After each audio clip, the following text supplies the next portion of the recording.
So good afternoon, student. Today we study about the hypersensitivity and autoimmunity.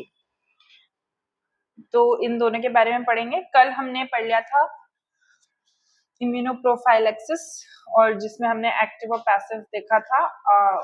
उसमें कैसे होता है. तो जिसमें एक्टिव में हमने इम्यूनाइजेशंस के बारे में समझा था, लाइव किल और टॉक्साइड्स, और पैसिव में हमने देखा था कोल्ड इम्यूनोग्लोबिन और human immunoglobin and as well as homologous heterologous sera. Okay. और थर्ड वन था उसमें एक्टिव पैसिव इम्यूनाइजेशन में कॉन्जुगेशन इन द सेंस की कॉम्बिनेशन. फिर इसमें डिफरेंस बिटवीन था वैक्सीन और सीरम में. ठीक है. सो यहाँ पे अब हम बात करते हैं हाइपर सेंसिटिविटी और ऑटो इम्यूनिटी. सो यहाँ पे हाइपर सेंसिटिविटी सबसे पहले देखेंगे. The term hypersensitivity refers to a condition in which immune system produce a response against antigen, also called allergen. यहाँ पे जो एंटीजन है उसको हम एलर्जन के मतलब एक फॉरेन बॉडी जो हमारी बॉडी में डिजीज कॉज या इन्फेक्शन कॉज कर सकती है. ठीक है. That result in an excessive or exaggerated reaction leading to the tissue damage, disease of even death. ये क्या करती है. एग्जैजरेट मतलब लंबा चौड़ा रिएक्शन दिखाती है हमारी बॉडी में जिसमें टिश्यू डैमेज होते हैं, डिजीज होती है या फिर डेथ भी हो सकती है. The term hypersensitivity was combined by von Pirquet. जो हाइपर सेंसिटिविटी किसने लाई थी. वॉन प्रीक्विट ने. कब लाई थी. 1905 में. ठीक है. फिर आता है यहाँ पे hyper sensitivity occur in a certain individual who have previous contact with antigen and when exposed to second dose of the same antigen allergen occur in them. This initial dose of antigen synthesize the immune system is called synthesized dose. The second dose of antigen responsible for causing allergen or abnormal reaction is called shocking dose. तो यहाँ पे क्या बताया गया है. Hyper sensitivity क्या हो रही है. यहाँ पे जब उसको फर्स्ट डोज लगता है किसी भी डिजीज को के टाइम पे, जो एलर्जी का फर्स्ट डोज लगता है, तो उसमें उसकी बॉडी जो बॉडी है ना, वो जो अपनी जो बॉडी है उसके अगेंस्ट में एंटीजन क्रिएट कर लेती है. ठीक है. अब यहाँ पे जब एंटीजन बन जाता है तब जब इसका सेकेंड डोज लगता है तो उसमें क्या हो रहा है. यहाँ पे जो हमारा इम्यून सिस्टम है वो क्या कर रहा है. वो यहाँ पे क्या कर रहा है. एलर्जी को बढ़ा दे रहा है सेकेंड डोज के टाइम पे. ठीक है. और उसको हमारे इम्यून सिस्टम में जो ऐसा चीज हो रही है उसको हमने यहाँ पे क्या कहा गया है. सेंटिसाइजिंग डोज. और जब ये सेकेंड डोज एंटीजन के लिए रिस्पॉन्सिबल हो जाता है एलर्जी कॉज करने के लिए, ठीक है, तो इसमें एबनॉर्मल रिएक्शन शो होती है जिसको हम शॉकिंग डोज कहते हैं. मुझे पता है तुम लोगों को ये समझ में नहीं आया कि यहाँ पे एंटीजन क्या कर रहा है. एंटीजन का मतलब होता है फॉरेन बॉडी. एंटीबॉडी तुम्हारी खुद का इम्यून सिस्टम बनाता है. एंटीजन फॉरेन बॉडी होता है. समझ में आया. मतलब बाहर से कुछ तुम्हारी बॉडी में एंटर हुआ, दैट इज एंटीजन. ठीक है. जो एलर्जीज कॉज करता है. जैसे फॉर एग्जाम्पल किसी को पीनट से एलर्जी होती है, मूंगफली से एलर्जी होती है. तो मूंगफली क्या हुई यहाँ पे. एंटीजन. ठीक है. उसको खुजली होने लगेगी और ये सब होने लगेगी. बॉडी का रिएक्शन है. उसको इतना ज्यादा होता है कि उसको कहाँ एडमिट करना पड़ जाता है ना. तो ये एक अच्छा एग्जाम्पल है हाइपर सेंसिटिविटी का, पीनट का. ठीक है.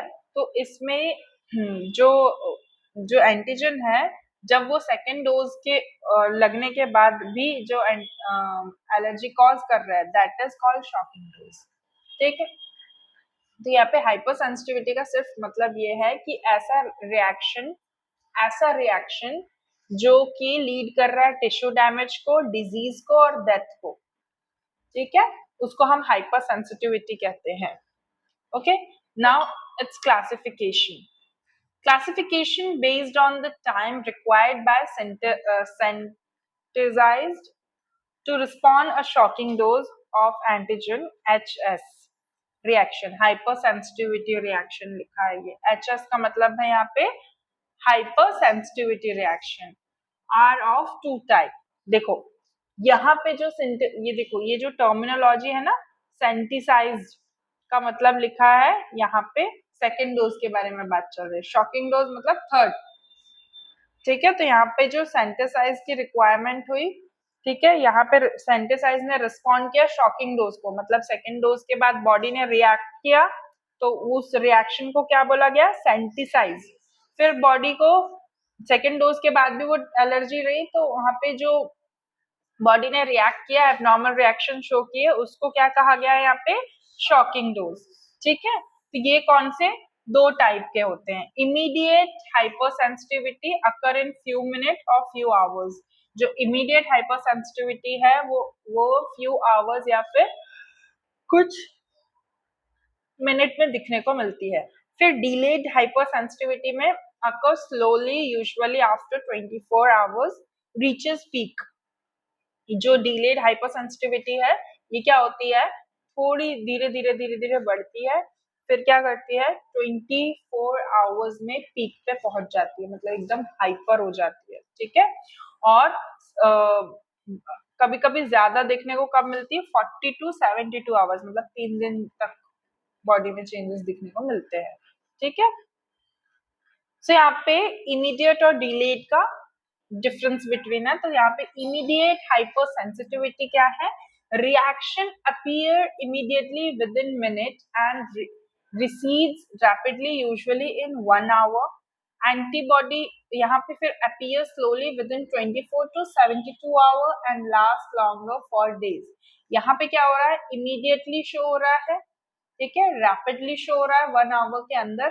ठीक है, ये इमीडिएट हो गया। डिलेड में क्या हो रहा है, 24 to 72 आवर्स में, लास्ट लॉन्गर 4 डेज तक रहती है, 4 डेज तक दिखेगी, मतलब एकदम से नहीं दिख रही, यहाँ पे एकदम से दिख रही है, वहां पे 1 दिन 2 दिन लग जाएंगे।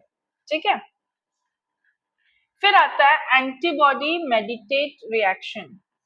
यहाँ पे सेल मेडिटेट रिएक्शन हो रहा है, यहाँ पे एंटीबॉडी मेडिटेट रिएक्शन हो रही है, यहाँ पे सेल रिएक्शन। मैं आपको इसका एक्सप्लेनेशन बताऊंगी अभी।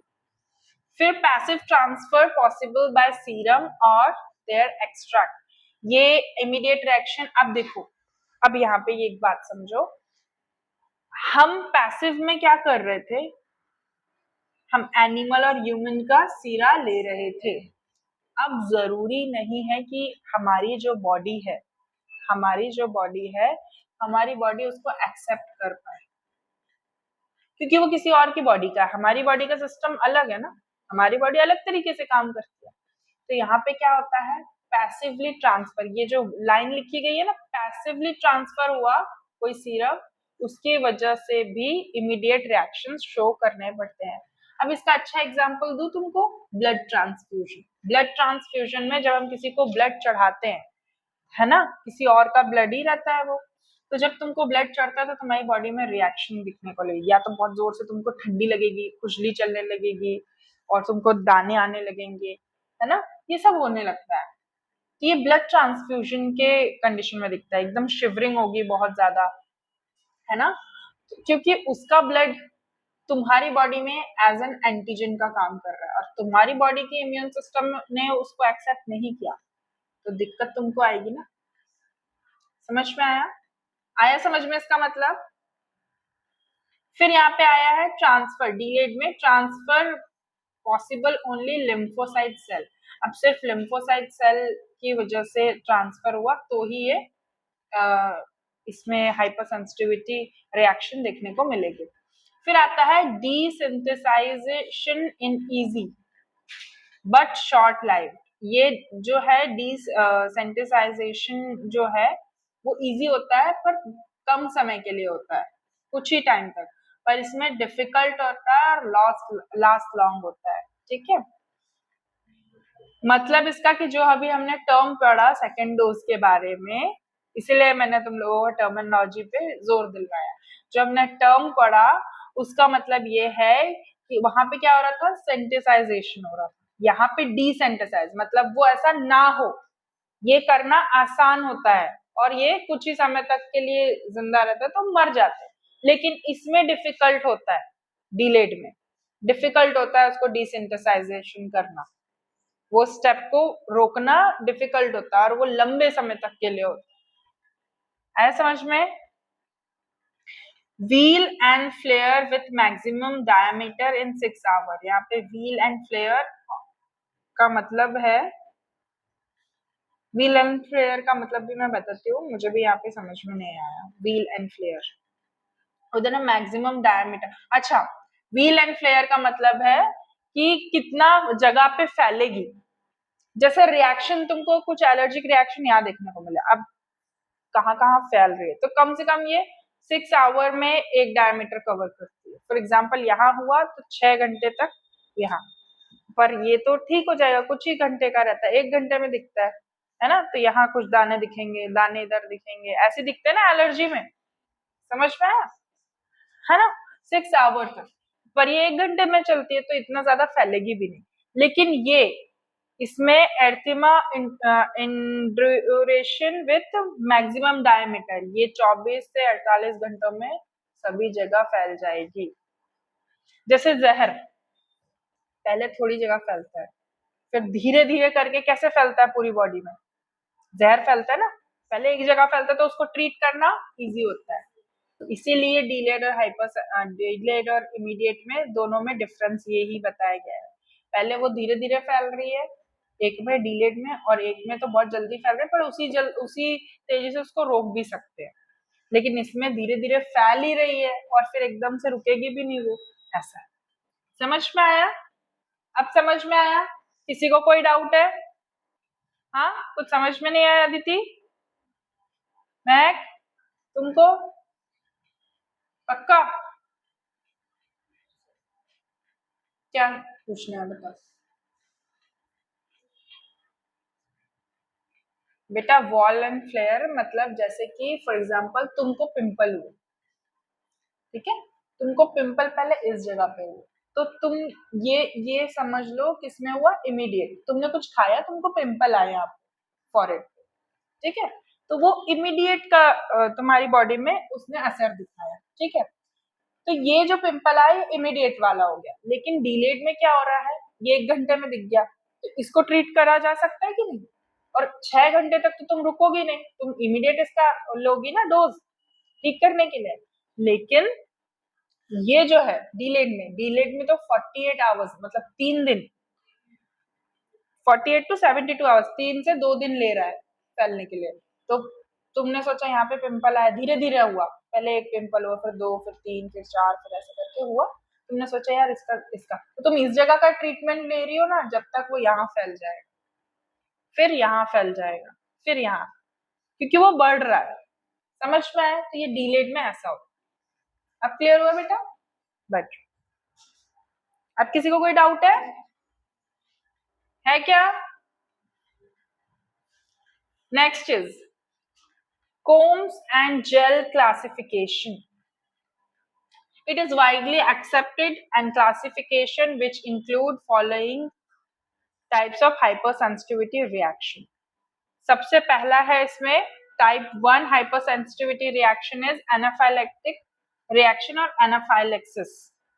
Anaphylactic और anaphylaxis, ध्यान से सुनो मैं जो शब्द बोल रही हूँ, ठीक है?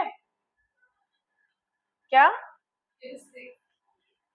एनाफाइलेक्टिक, एना एना एना की स्पेलिंग आती है ना, ए एन ए, एना, है ना, phy P H Y phy, lactic की spelling L A C T I C, lactic, anaphylactic हुआ, और एनाफाइलेक्सिस, एना वही एना, फाइ वही, अभी ये लेक्सिस की स्पेलिंग अलग हो गई, L A x I S, Lexus, anaphylaxis और एनाफाइलेक्टिक रिएक्शन, ठीक है, ये टाइप 1 रिएक्शन है हाइपरसेंसिटिविटी की।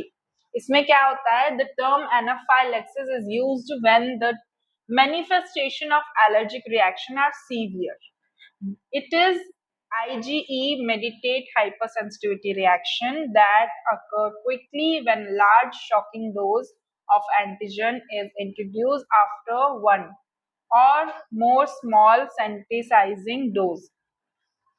देखो यहाँ पे क्या हो रहा है, ये जो एनाफाइलैक्सिस टर्म है ये एलर्जिक रिएक्शन का मैनिफेस्टेशन है। मैनिफेस्टेशन का मतलब तुम ये मत सोचना कि कुछ सोचा और हो गया है ना, ऐसा मत सोचना।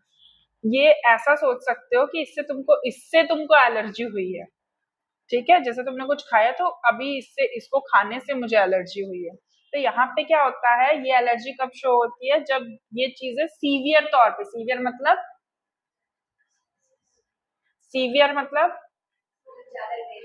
डेंजर जोन में चले जाए जब, ठीक है। और ये किसके, आईजीई एक इम्यूनोग्लोबिन है, ठीक है, इम्यूनोग्लोबिन इम्यूनिटी है तुम्हारी एक टाइप की, समझ में आया। ये क्या करती है, हाइपर सेंसिटिविटी रिएक्शन को देखती है जब कब कब ये स्टिमुलेट होती है जब तुमको सेंटिसाइजिंग के बाद जो अपना शॉकिंग डोज लगता है, जो कि थर्ड डोज होता है, उस डोज के लगने के बाद ये इंट्रोड्यूस होती है, मतलब ये एकदम से स्टिमुलेट होती है बॉडी में।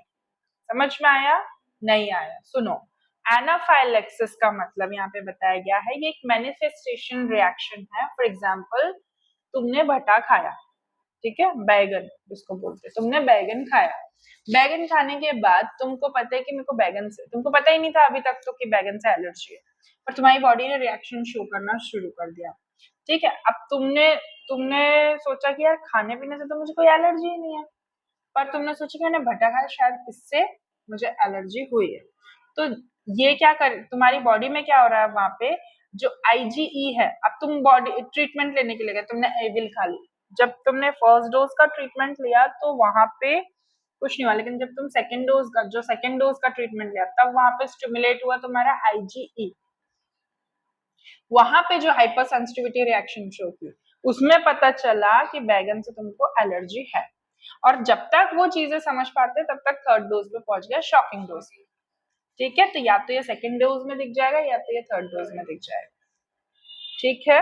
हाइपर सेंसिटिविटी रिएक्शन तुम जनरली हॉस्पिटल में करोगे, जिसमें तुम्हारे यहाँ पे इस जगह पे एक ऐसे खांचे लगाएंगे, यहाँ पे लिखेंगे पीनट, यहाँ पे लिखेंगे बैगन, मतलब जिस भी सब्जी को तुम, और उस जगह पे वो थोड़ा थोड़ा सबक्यूटेनियसली डाल के देखेंगे, अगर उतनी जगह पे कुछ रिएक्शन शो हुई तो मतलब तुमको उस जगह पे दिक्कत है, ये हाइपर सेंसिटिविटी रिएक्शन में करते हैं। और ये ड्रग सेंसिटिविटी रिएक्शन में भी करते हैं कि किसी ड्रग से तो कोई रिएक्शन नहीं हो रहा तुम्हारी बॉडी, समझ में आया,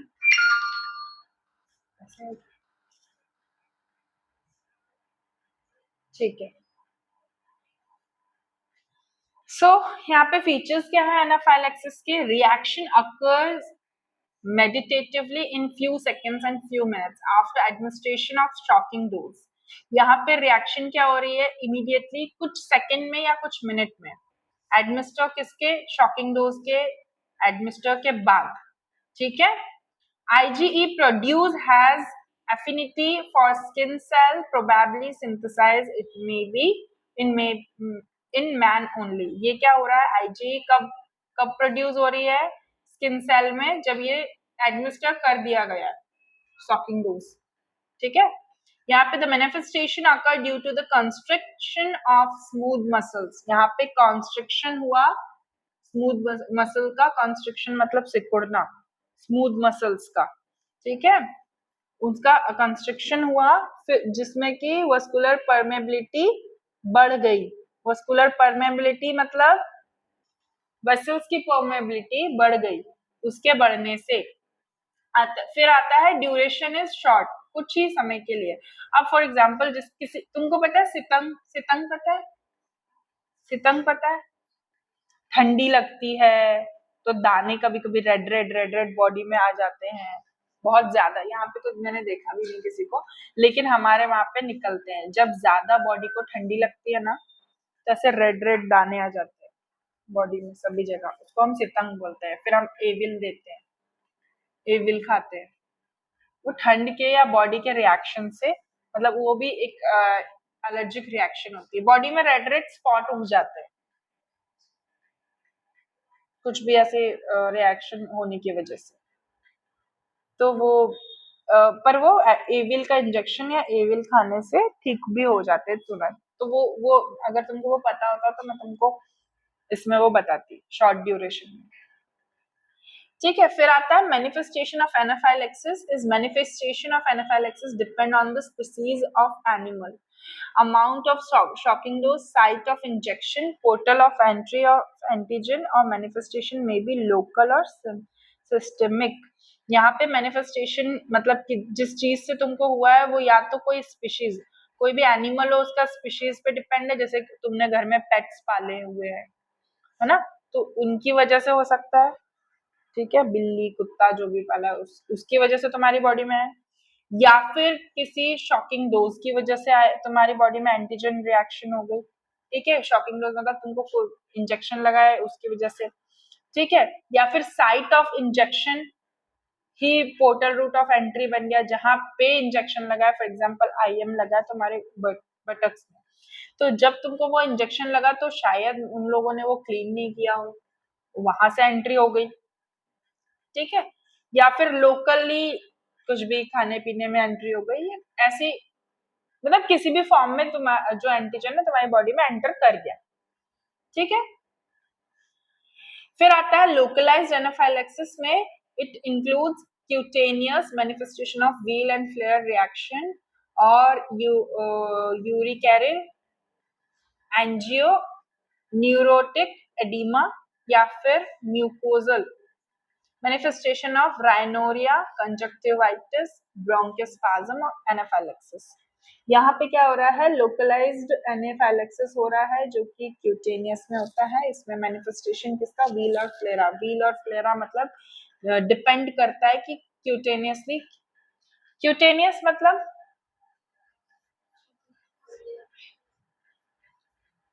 और सबक्यूटेनियस क्या होता है, कितनी लेयर होती है स्किन की, कौन कौन सी?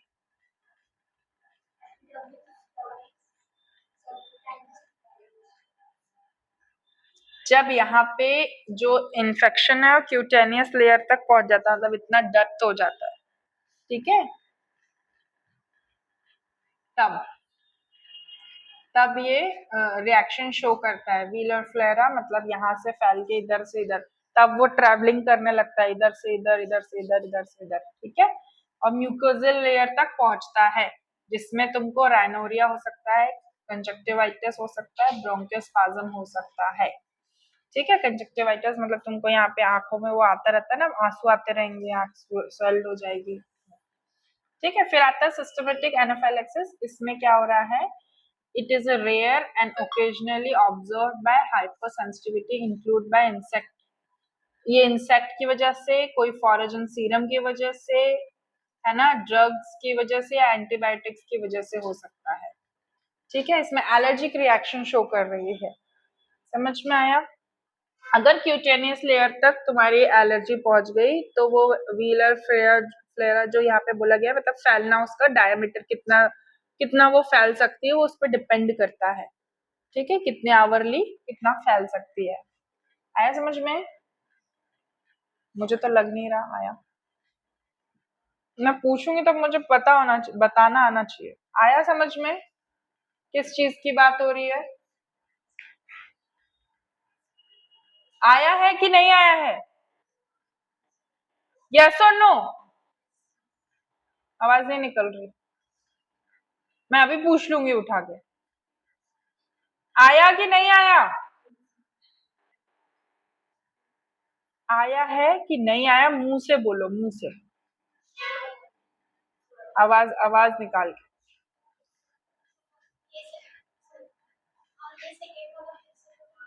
देखो बेटा, सबसे पहले यहाँ पे ये देखो कि यहाँ पे एलर्जी का फैलना किसी भी रूट से फैल रही है वो।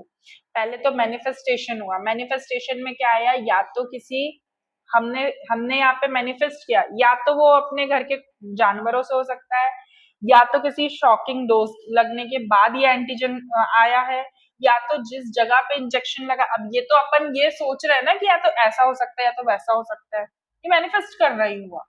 समझ में आया? एनाफाइलेक्सिस मतलब ये चीज कैसे आई, हाइपर सेंसिटिविटी हुआ कैसे, रिएक्शन कैसे हुई, एलर्जी बॉडी में आई कैसे, आया समझ में? इसकी बात हो रही है। ठीक है, पहले ये समझो। दूसरी चीज यहाँ पे जो बताई है उसके फीचर्स क्या है, तो फीचर्स मतलब एनाफाइलेक्सिस के फीचर्स क्या है कि वो किस तरीके से आ रहा है, किस तरीके से बॉडी में हो रहा है, कितने समय तक वो रह रहा है, ये बताया गया।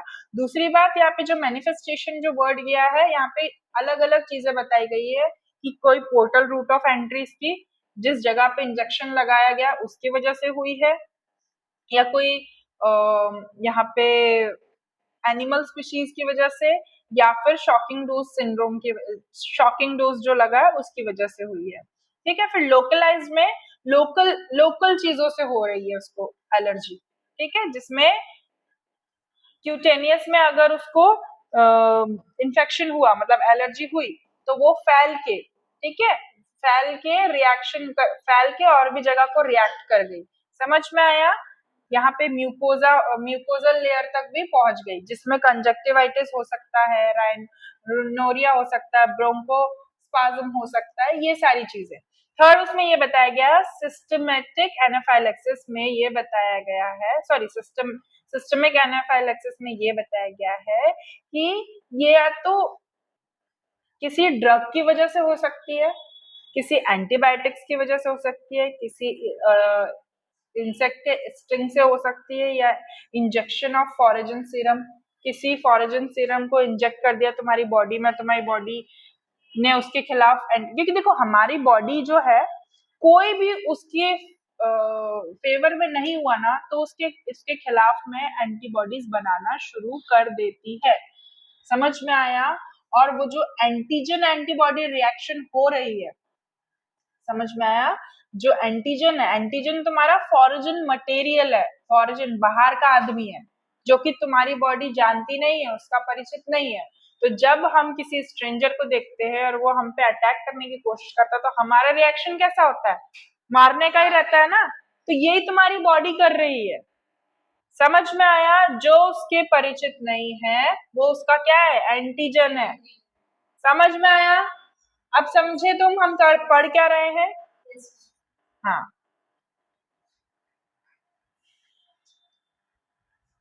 सेकेंड टाइप इसका साइटोटॉक्सिक रिएक्शन, ठीक है, जो कि हम कल पढ़ेंगे। So thank you class, tomorrow will continue.